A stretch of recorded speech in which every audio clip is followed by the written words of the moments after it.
Hello, hello, hello, everyone. Good morning, good afternoon, good evening. Welcome back. We're going to be reading the next two chapters, which I think are chapter 5 and 6 in the human aura, how to activate and energize your aura and chakras. And book 1, since this is 2 books in one, is going to be focusing on the aura, and the second part is our chakra system. So let's go ahead and just get right into it. So chapter 5 is titled The Intensification of the Aura. Man thinks of himself as solid.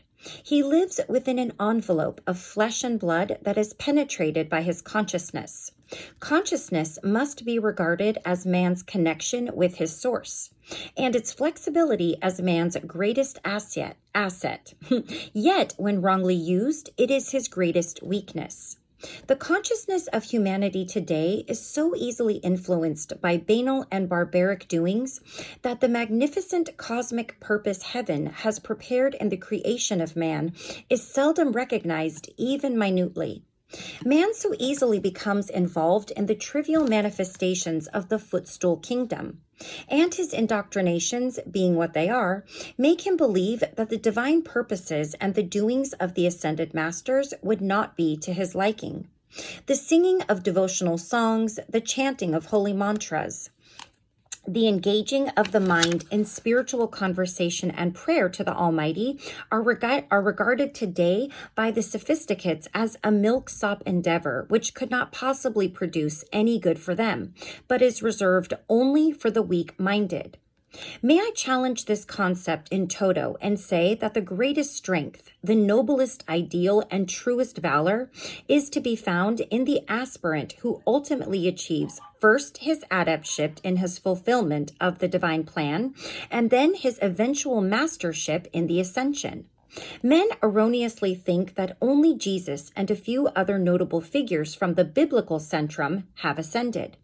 How they would change their minds if they could see the cloud of witnesses above them in the heavens. It is time that men understood the effects of their consciousness and their thoughts upon the human aura. I would go so far as to say that even their opinions have a strong influence upon them, for good or for ill. I suspect that many have decided that I do not intend to discuss the negative aspects of the human aura. Perhaps they are right. We shall see. I am interested in stressing how that grandiose aura of the Christed One, surging with light, radiates out a divine quality in its very emanation that carries healing, nobility, honor, and cosmic strength to all who come in contact therewith. This aura of which I speak is not and never can be the product either of man's environment or of his social involvements. It is produced by divine doings, by entering into the cosmic consciousness of God throughout involvement with universal purpose, and especially by contact with our brotherhood. There is still too much vanity, however, in the whole business of God-seeking. There are times when we would gladly chasten men because of our great love for them, if doing so would stimulate a greater involvement in the only and true purpose behind the manifestation of their lives. Remember, the light shines in the darkness, and whereas the darkness comprehends it not. Those who do begin to open their understanding because this is their desire will find an absolute intensification of the light taking place within themselves. Hence, a great deal more spirituality is involved in the God flame within the heart of each individual than he at first realizes. In this very flame, man has a catalyst posited right within himself, a spark plug that can motivate him to make such attunement with his presence, whereby the magnificent influences of our brotherhood can shine through his aura, and he can become the outpost of heaven on earth. And I did say in the last video, if you're not familiar when they're referring to the brotherhood, it is the great white brotherhood or the brotherhood of light, and that is the ascended masters. And the ascended masters are simply souls that have ascended to the highest plane of heaven. My belief and understanding is that heaven is made up of different planes. And while we each go there, when we leave our physical bodies, we may not ascend to the highest plane. But souls such as Jesus and Buddha and Kuan Yin, who else? We have El Morya, Saint Germain, and several others are at the highest plane energetically in heaven, so to speak.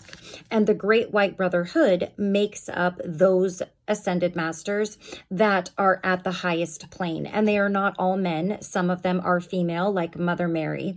And I believe Saint Germain's twin flame, whose name is Portia, but they each also have more than one name.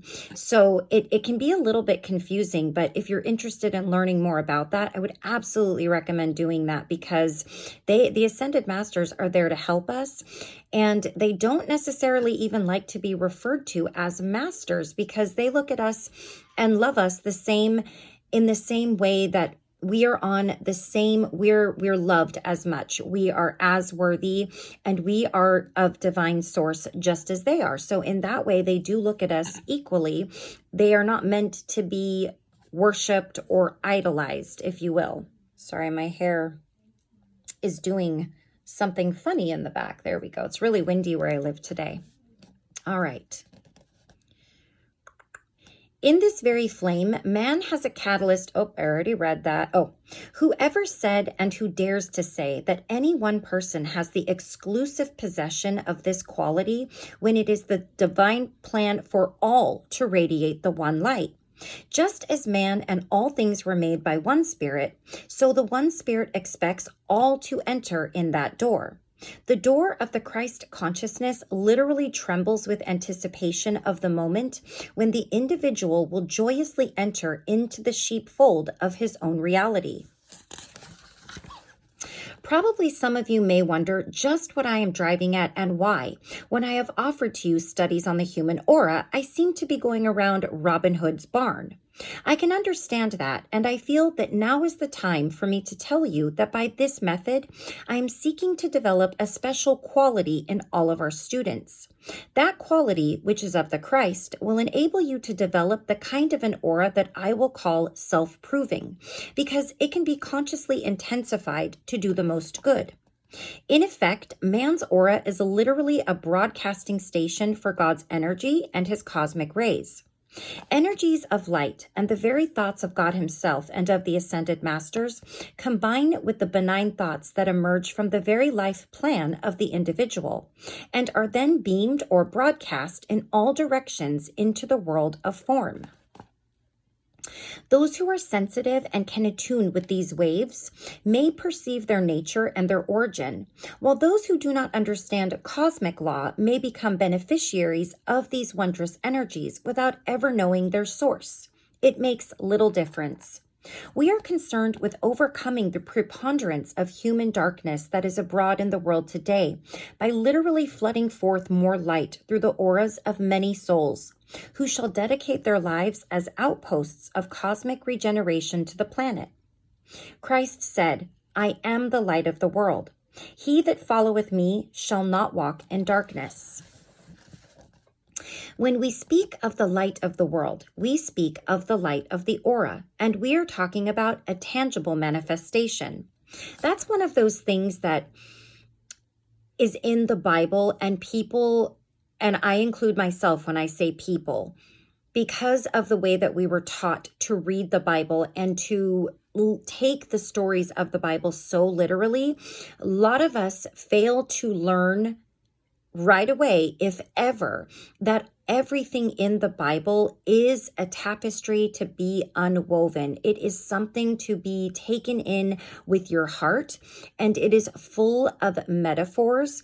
The Bible does talk about chakras. The Bible does talk about things that many religions today correlate with devil worship or doing something that might be wrong or against God, like meditation, working with your chakras, the energy of the Kundalini, crystals, just to name a few. It is difficult for me to restrain myself when I hear the thoughts of individuals who carelessly read my words and then say, "What a nebulous concept he brings forth." Contrary to their opinions, my concepts are incisive, and they are given with a very definite purpose in mind, and directly in accord with the one law of God. I say this because I am talking about permanent manifestations of universal grace. And withal, I am trying to impress upon your minds the great fact that the law of God, the law of his love, is very much involved with the human aura. What is the human aura if it is not an extension into the world of form, into the universal web of the sum total of what the individual really is?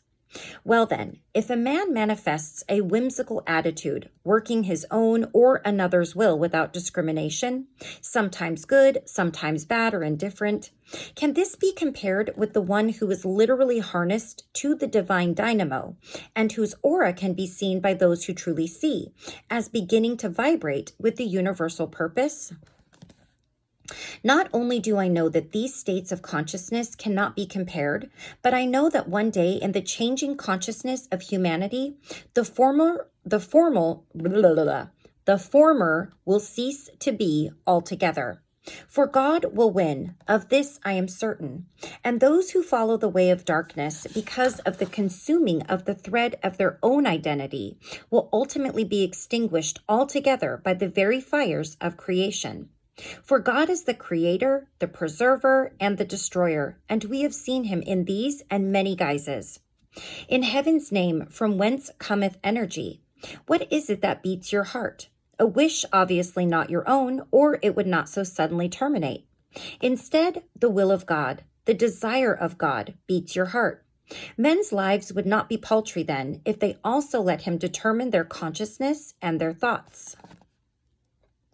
Now that we have created a certain measure of understanding in many of our students about the factors that influence the human aura, we shall begin to show in greater detail the processes involved in broadcasting the qualities of the Christ, so that great good can flow from your being out into the world in these troubled times, and create in the brilliance of the sunshine a new awareness that fulfills the destiny of the children of men under the cosmic teachers for this age. Extending my love to each of you, I hold the chalice of holy wisdom to be of special value in creating a new future, out of which shall be born a greater summoning of understanding and its use. For knowledge must be correctly used and appropriated by transcendent magnificence, rather than consumed on a few short years of sense pleasures without purpose. The Brotherhood beckons to the many that can respond. If only the few do, I am certain we shall take delight in opening the curtain for them. That was written weird. In opening the curtain for them upon a new era of possibility. Let the weaving of regeneration begin anew the spinning of the tapestry of heaven's deepening involvement in the raising of humanity into the folds of the Brotherhood, into the delight of revealed purpose. I remain firmly established in that purpose. That's so funny. I didn't read this chapter ahead of time. I literally read the first page and I just used the tapestry metaphor, and that's exactly what they're referring it to. And I probably did read it in a different book and, just somewhere remembered it. But I really love that that is exactly how they describe it. It is a tapestry. All of these things are things for us to unfold for ourselves, and only ourselves can do it. Chapter 6, the strengthening of the aura. The thrust for a purpose envisioned by Master El Morya should be brought to bear not only upon the activities of the Brotherhood mutually coordinated on earth and in heaven, but also upon the life of each and every student. One of the first exercises I wish therefore to give to the students for the strengthening of the aura involves a threefold action. The student begins by visualizing the threefold flame expanding from within the secret chamber of his heart. He then seals himself and his consciousness in a globe of white fire, and when he is set, he proceeds to recite the following words with utter humility and devotion. And let me just show you what the threefold flame looks like so you know. I don't want to lose my place. This is the threefold flame. And of course, he talks about it in the center of your heart. So in visualizing the threefold flame, this I think is supposed to be pink. So the divine feminine, the divine masculine, and then the golden flame of Jesus the Christ. So that's also where we get our violet flame. So this is the threefold flame right here. And we'll look at more at these beautiful illustrations as we get closer to them. There's a lot of them. All right. So here is the prayer, I guess you could say, or the decree. I am light, glowing light, radiating light, intensified light. God consumes my darkness, transmuting it into light. This day, I am a focus of the central sun. Flowing through me is a crystal river, a living fountain of light that can never be qualified by human thought and feeling. I am an outpost of the divine.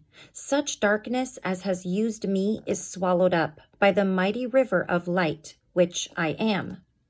I am light. I live in light.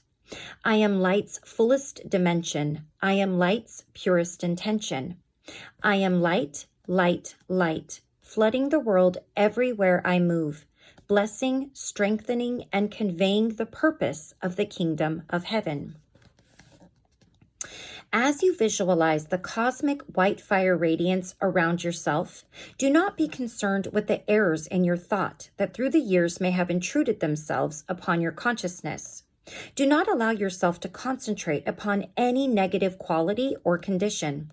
Do not let your attention rest upon your supposed imperfections. Instead, see what the light can do for you. See how even your physical form can change, how a strengthening of the bonds of your health can occur in body, mind, and spirit. Try this exercise, simple though it may seem, and know that many ascended beings will be performing it with you. So many times adults fear to be thought childlike. They would rather appear to be worldly wise and sophisticated. If they only knew that they are running from deep-seated fears and insecurities, which they have buried beneath the clamor of social doings. Surely, with all they know about the physical universe, their environment, and the patterns of the mind, they must be able to reveal how great they really are. But dear hearts, what a shock some men and women are in for when they shall come face to face with the blazing truth of reality and realize that so much of what they have learned must be unlearned, and what they have thought to be their own greatness must be sacrificed upon the altar of the true greatness of the Christ self. Then perhaps they will compare that which they do not yet know with that which yet they do know, and they will see how very lacking in luster they are in the eyes of the cosmic hierarchy. It is not needful to impress the masters with any quality you may have. Heaven already knows exactly what you are, above and below. Heaven already knows that you were made in God's image and likeness. If you return to that image in a simple, sweet, and childlike manner, I can promise you that heaven will not allow you an overabundance of time in which to function in the domain of the child, but it will elevate you into the consciousness of a mature son or daughter of God. And I don't think when they say that we are made in God's image, at least for me personally, I don't look at God as looking like myself. I look at God as an energy, and we are made of that same energy, that same light, and that same love. So again, for me, I think that that's a very metaphorical thing and not a figurative term where we look exactly like him and he's this man sitting up above and on a chair with this big white beard behind some pearly gates. That's just, I used to vision it like that. And when I thought about God and spoke to him, I looked up, but I don't do that anymore because I find it here within. And I am a much more peaceful and content person for it. That's just me personally. And that's just my personal beliefs. And that certainly does not have to be yours. While you maintain the attitude of the child, you will be able to do something for yourself that will be both valuable and valid. You will be able to loose the ties that bind you to your egocentricities, until at last the little bird of the soul shall flit into the heavens and behold the glory of the eternal sun. We in our Brotherhood of the Golden Robe are devoted to the freeing of those who are yet enmeshed in the vain aspects of the human consciousness. that they may develop spiritually, free at last to express the purposes of life as God intends them to do, is our prayer. Many think it would be so nice if God would speak the word and suddenly, as with rushing of a mighty wind, all could speak the heavenly language. Men forget the karmic patterns that others have carelessly woven, and even the patterns that they themselves have woven. They forget that these are the self-made prison walls that keep them from discovering the delights of heaven and from becoming gods among men. They do not understand that this planet is a schoolroom, and that in these latter days, many have permitted their consciousness to grow dark, even while knowledge seems increased across the land. Let me just check what oh yeah, we're almost done. Okay. The knowledge that is important is the knowledge whereby man becomes first the master of his own consciousness and then the master of his world. Whereas in a relative sense, one man may attain greater mastery than another in the manipulation of energy within a finite circle. This in no way guarantees that the big frog in the little pond will be able to navigate in the circle of the infinite. We are concerned with the measure of a man's advancement according to the divine precepts of the Brotherhood, which have been established under the guidance of the Eternal Father from the beginning. We are interested not in generation, but in regeneration. Now, I am well aware that for some of our readers, it is even a new idea that their thoughts can impinge upon others, or that the thought of others can influence their own moods and manner of life. Nevertheless, it is so. The wise will therefore seek scientific methods of dealing with the problems of auric influences and thought penetration. If everyone knew how to use the tube of light and the violet consuming flame and believed in this method of self-transformation, I am certain that the world would be a different place. The dissemination of such practical knowledge is invaluable when it is applied by those who receive it.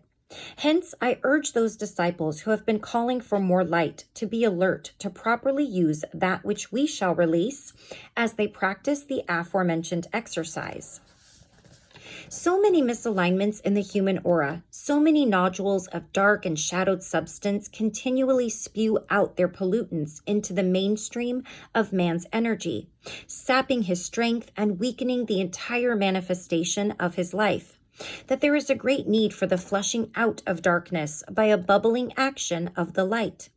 Naturally, I am concerned that we first clear up these centers of shadow, the shadow of misqualification that is within man, before we energize the consciousness of our students. This problem sometimes presents a moot point. For those who pray often, who decree much, who love much, who involve themselves with the whole repertoire of the mantras of our Brotherhood, seldom realize that as they gain in the power aspect of God, or even the love aspect of God, they also need the holy wisdom that shall direct their proper use of their forte of energy. To misuse energy, to send out enormous power into the world like billowing storm clouds, is not the fulfillment of the divine intent. Energy should be directed as the perfect day coming from heaven into the lives of all it contacts. Let radiant blue skies and golden drops of sunlight pour through the foliage of man's consciousness, increasing the green, the beauty, and the color of the day of perfection in all men's thoughts. May I chasten some by pointing out that sometimes knowingly and sometimes unknowingly, you are using the energy of God to further your own moods and feelings in the world of form. Try God's way, the way of perfection. For just as the Christ consciousness is the mediator between God and man, so man can become a joint mediator with Christ. And inasmuch and as he does what he wills with the energy God gives him, he controls in a relative sense in the world of form a portion of the divine energy for the entire planet. When he realizes this, the whole foundation of his life can be altered if he wills it so. This thought is injected as a direct quote from a conversation I had with beloved Morya, and I trust that the students will take it to heart. What a wonderful opportunity lies before you as a gift from God, as you correctly use his energy. Why, you can literally mold yourself and the whole world in the divine image. The potential for goodness lying within man is wondrous indeed. And as he learns how to properly extend and guard his auric emanations, he will realize more and more of that potential. We shall do our part to make known the wondrous kingdom of heaven to as many as we possibly can. Will you help us to reach out in God's name as his hands and feet, to lovingly become more and more the manifestation of the grace of God?